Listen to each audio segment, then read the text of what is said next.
하나님 말씀은 잠언 27장 1절에서 13절 말씀입니다. 구약성경 941페이지 잠언 27장 1절에서 13절 말씀을 교독하겠습니다. 너는 내일 일을 자랑하지 말라. 하루 동안에 무슨 일이 일어날는지 내가 알 수 없음이니라. 타인이 너를 칭찬하게 하고 내 입으로는 하지 말며 외인이 너를 칭찬하게 하고 내 입술로는 하지 말지니라. 돌은 무겁고 모래도 가볍지 아니하거니와 미련한 자의 분노는 이 둘보다 무거우니라. 부는 잔인하고 노는 창수 같거니와 투기 앞에야 누가 서리요. 면책은 숨은 사랑보다 나으니라. 친구의 아픈 책망은 충직으로 말미암는 것이나 원수의 잦은 입맞춤은 거짓에서 난 것이니라. 배부른 자는 꿀이라도 싫어하고 줄인 자에게는 쓴 것이라도 다니라. 고향을 떠나 유리하는 사람은 보금자리를 떠나 떠도는 새와 같으니라. 기름과 향이 사람의 마음을 즐겁게 하나니 친구의 충성된 권고가 이와 같이 아름다우니라. 내 친구와 내 아비의 친구를 버리지 말며 내 환난 날에 형제의 집에 들어가지 말지어다. 가까운 이웃이 먼 형제보다 나으니라. 내 아들아, 지혜를 얻고 내 마음을 기쁘게 하라. 그리하면 나를 비방하는 자에게 내가 대답할 수 있으리라. 슬기로운 자는 재앙을 보면 숨어 피하여도 어리석은 자들은 나가다가 해를 받느니라. 함께 읽겠습니다. 타인을 위하여 보증선자의 옷을 취하라. 외인들을 위하여 보증선자는 그의 몸을 볼못 잡을지니라. 아멘. 프랑스에 욕심이 많은 한 귀족이 살고 있었습니다. 그는 재물에 큰 욕심이 많았었죠. 그래서 자기가 가지고 있던 재물들을 지하 밀실을 만들어서 보관하기로 했습니다. 그 밀실은 철문이 닫히면 이제 밖에서 열쇠로 열 수만 있는, 스스로 문이 잠기고 특수한 자물쇠와 열쇠로만 열 수 있도록 제작을 했습니다.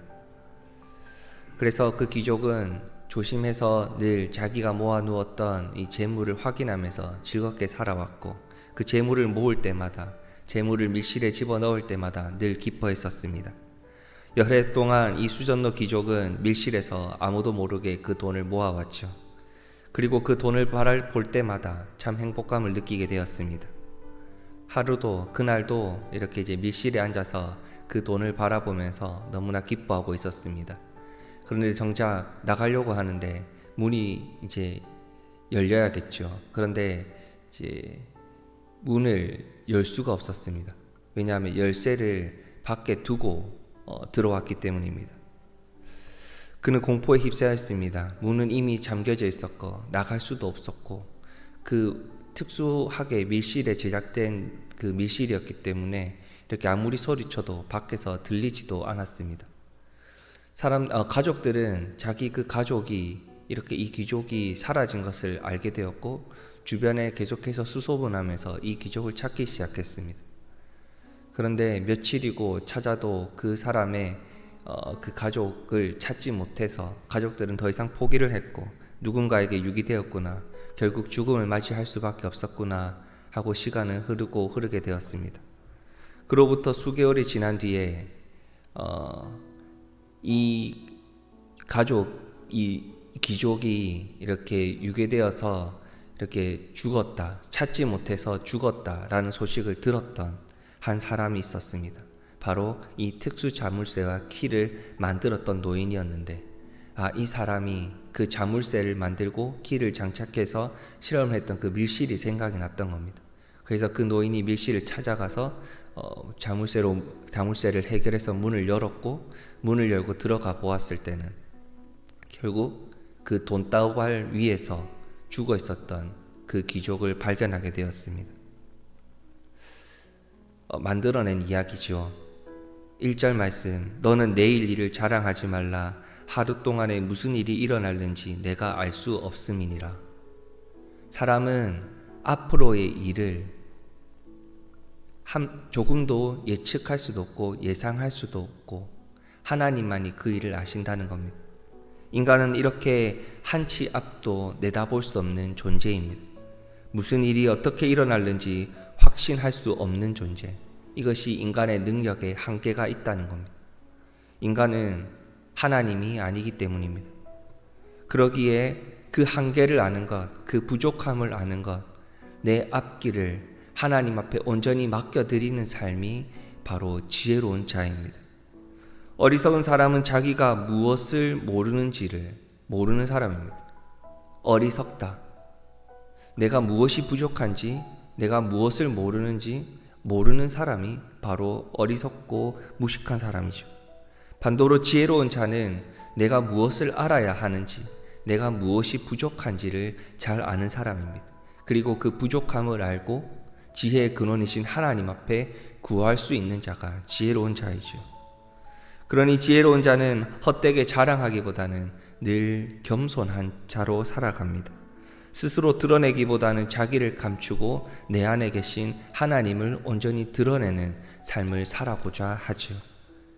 미래에 내가 무엇을 이루겠다, 앞으로 내 삶이 어떻게 보장되어 있다 라고 떠들고 다니는 사람이 아니라 예기치 못한 어려움을 만났을 때 늘 하나님 앞에 고백할 수 있고 하나님께 모든 것을 맡겨드릴 수 있는 자가 바로 지혜로운 자입니다. 앞으로의 일을 겸손히 주님 앞에 맡겨드리는 삶, 하루하루를 신실하게 살아가는 사람만이 내일을 겸손히 기쁨으로 감격 가운데 맞이할 수 있기 때문입니다. 저는 이 잠언 27장 말씀을 묵상하면서 1절 말씀을 계속해서 붙들었습니다. 내일 일을 자랑하지 말라. 하루 동안에 무슨 일이 일어날는지 나는 모른다. 하나님만이 아신다는 거죠. 나는 어떤 사람입니까? 겸손히 하나님 앞에 지혜를 구하고 내 앞에 일어날 일을 하나님 앞에 온전히 맡기며 그 영광을 오늘도 기대하고 살아가는 사람입니까?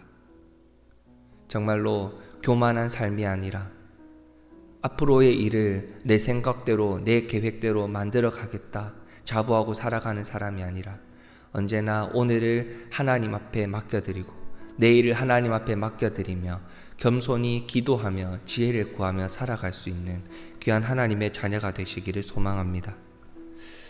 두 번째는 5절 말씀입니다. 면책은 숨은 사랑보다 나으니라. 가까운 사람일수록 친한 사람일수록 목소리를 바르게 높일 수 있어야 합니다. 가까운 사람일수록 이렇게 쓴소리도 올바르게 해줄 수 있는 관계가 되어야 하죠. 친구 사이라서, 가족이라서, 가까운 사이라서 잘못을 보고도 그저 그렇게 넘어가는 관계가 아니라 잘못을 가르쳐 줄 수 있고 그 가르침을 기쁘게 그리고 바르게 받아들일 수 있는 관계가 되어야 합니다. 친구를 사랑한다면, 가족을 사랑한다면, 가까운 사람을 더 마음에 품고 있다면 그 사람이 잘못된 길을 걸어갈 때에 바르게 붙잡아 줄 수 있어야 하는 것이, 바른 길로 인도해 주어야 하는 것이 진짜이기 때문입니다. 무조건적으로 내가 맞다, 너는 틀렸다 라는 우월의식 속에서 서로 대화하는 것이 아니라 무조건적으로 위에서 아래 사람을 대하듯 찍어 누르고 가르치려고 하는 것이 아니라 서로의 자존심만을 세우고 대화하는 것이 아니라 겸손한 마음으로 가까운 사람을 올바른 길로 인도해 줄 수 있는 것. 친구가 죄와 사망의 길로 가는 것을 뻔히 보고도 내버려 두는 것이 아니라 붙잡고 올 수 있는 관계가 바로 가까운 관계이고 그 면책은 숨은 사랑보다 나은 것 아니겠습니까? 하나님이 우리를 그 사람의 친구가 되게 하시고 가족을 되게 하신 이유가 있습니다. 왜 그 사람을 가까이 두게 하셨고 그 사람과 가족이 되게 하셨고 그 사람과 친구가 되게 하셨겠습니까? 바로 영적으로도 하나님과 관계를 두고 하나님 말씀 앞에 바르게 서게 하기 위해서 죄와 사망의 구렁텅이에서 죽어가는 그 친구를 붙들고 교회로 인도하기 위해서 하나님께서 그 사람에게 보내신 것 아니겠습니까? 복음을 가지고 가서 전도해 오라고, 청지기적 사명을 주신 것 아니겠습니까? 가까운 사람일수록, 친한 사람일수록 겸손히 그 사람을 하나님께로 인도하는 것, 복음의 길로 인도하는 것, 그것이 하나님께서 우리에게 주신 청지기적 사명이고, 그렇게 인도하는 것이 하나님께 주신 사명을 방관하지 않는 죄입니다. 면책은 숨은 사랑보다 나으니라. 세상의 삶의 방식을 가지고 이게 맞다 저게 맞다 서로가 대화하는 것이 아니라 이 말씀을 묵상할 때에 우리는 하나님 앞으로 나아오지 않는 길로 가는 사람, 하나님이 아닌 다른 길로 가는 사람들을 볼 때에 그 사람을 겸손히 기도하고 그 사람을 위해 기도해주고 그 사람을 붙들고 교회로 인도할 수 있는 그 면책을, 그 사람에게 조언을 꼭 해줄 수 있는 친구가 될 수 있기를, 가족이 될 수 있기를 주님의 이름으로 축복합니다. 여러분은 겸손히 하나님께 지혜를 구하고 살아가십니까? 참으로 지혜로운 자라 하나님 앞에 겸손히 고백하고 계십니까? 그럼 이런 조언이, 면책이, 권고가 상당히 아름답다라고 고백을 합니다. 기름과 향이 사람의 마음을 즐겁게 하나니 친구의 충성된 권고가 이와 같이 아름다우니라. 이렇게 지혜로운 사람은 진실한 관계 속에서 이루어져야 하는 겁니다. 친구의 충성된 권고, 이렇게 하나님의 말씀으로 그 사람을 권고해 줄 수 있고 조언해 줄 수 있고 면책해 줄 수 있는 관계, 이 말씀대로 친구의 충고가 또는 내가 사랑하는 친구에게 던지는 권고가 참으로 아름다울 수 있는 것, 이는 하나님 말씀 앞에서 바로 세워지는 관계이지 않겠습니까? 하나님께서 주님의 몸된 교회로 우리를 부르셨습니다. 교회도 이와 같은 관계가 되어야 합니다. 교회도 은연중에 위아래, 내가 높다 낮은 사람을 보고 가르치려 하고 그 사람을 이렇게 자기가 맞다고 윽박지를 하고 그런 관계가 나타나서는 되지 않습니다. 우리 갈매교회처럼 주님의 몸된 교회라면 누구나 같은 친구로, 같은 가족으로, 같은 사랑하는 관계에서 그 사람이 혹시나 잘못된 길을 걸어갈 때 겸손히 충고해 줄 수 있는 관계, 그 사람에게 아름다움으로 공고해 줄 수 있는 관계가 되어서 정말로 주님이 이 교회를 세우신 이유와 함께 겸손히 교회를 건강하게 세워나가야 하지 않겠습니까? 하나님을 모든 관계의 중심에 두고 자신을 앞세우기보다는 남의 유익을 먼저 돌아보고 진실한 관계를 든든히 바로 세워갈 수 있는, 하나님의 뜻을 바로 세워갈 수 있는 귀한 교회가 되기를 소망합니다. 다윗을 위해 진심으로 충고한 나단처럼 우리도 오늘 누군가에게, 친구에게, 가족에게 다가가서 함께 대화할 수 있고 권고할 수 있고 충고할 수 있습니다. 그 만나는 사람, 하나님께서 만나게 하신 이유가 있겠지요.